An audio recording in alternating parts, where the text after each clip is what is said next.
Intel was once the undisputed king of silicon, but today the story is different. Despite massive demand for AI-driven chips, the company is facing a brutal reality. They simply cannot build enough of them. This isn't just a supply chain hiccup, it's a fundamental struggle between legacy architecture and the future of the industry. Today on Wisecorpo, we're decoding the Intel trap. Intel operates on an IDM model, integrated device manufacturer.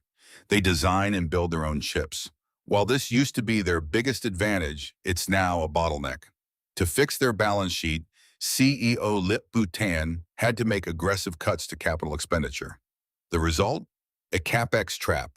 They saved the cash, but lost the capacity to meet the explosive demand for their newest designs. Intel's current struggle didn't happen overnight. It's the result of years of overambitious process nodes, like the infamous 10-nanometer disaster that left them with no safety net when competitors like TSMC reached critical mass.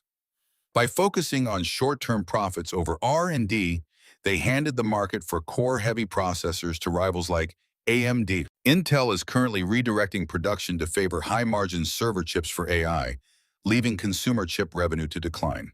It's a hand-to-mouth strategy. A turnaround is possible, but analysts suggest their Foundry business, the ability to build chips for others, could take another 2 to 3 years to reach full potential. The question for Intel isn't just if they can build chips, but if they can rebuild their reputation as an innovation leader. The battle for silicon dominance is only just beginning. Subscribe to Wisecorpo to stay ahead of the narrative. We'll see you in the next analysis.